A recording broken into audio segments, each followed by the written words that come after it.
Public news. अज्ञाताने रासायनिक खत टाकल्याने शेतकऱ्याचा 25 टन कांदा सडला। जवळपास 6 ते 7 लाखांचे नुकसान। पोलिसात तक्रार, गुन्हा दाखल। विविध संकटांना शेतकरी तोंड देत असताना शेतकऱ्याने शेतातील चाळीत साठवून ठेवलेल्या कांद्यावर अज्ञाताने रासायनिक खत टाकले आहे। यामुळे एका चाळीतील कांदा सडून गेला असून त्यामुळे शेतकऱ्याचे लाखोंचे नुकसान झाले आहे। या प्रकरणी अज्ञाताविरुद्ध गुन्हा दाखल करण्यात आला आहे। भडगाव तालुका शेतकी संघाचे संचालक गोविंद एकनाथ माळी यांनी यावर्षी उन्हाळी कांद्याचे विक्रमी उत्पादन घेतले होते। पिकवलेला कांदा काढते वेळी कवडी मोल भाव असल्यामुळे त्यांनी साठवून ठेवण्याचा निर्णय घेतला।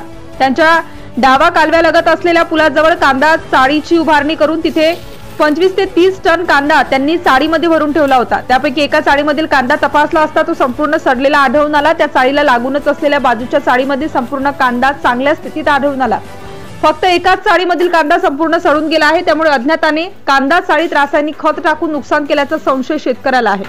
शेतकरी गोविंदा माळी हे कांदा चाळीची पाहणी करण्यासाठी गेले असता त्यांना झालेला प्रकार लक्षात आला। अज्ञात मातेफिरू विरुद्ध शेतकऱ्यांनी भडगाव पोलिसात तक्रार दाखल केली।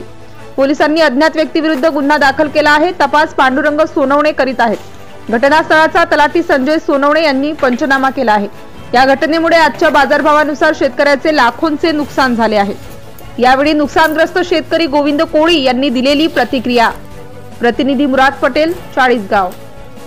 एकनाथ माळी, गुडे, भडगाव तालुका। माझं 450 ते 500 क्विंटल कांदा होतं कांदा चाळमधून।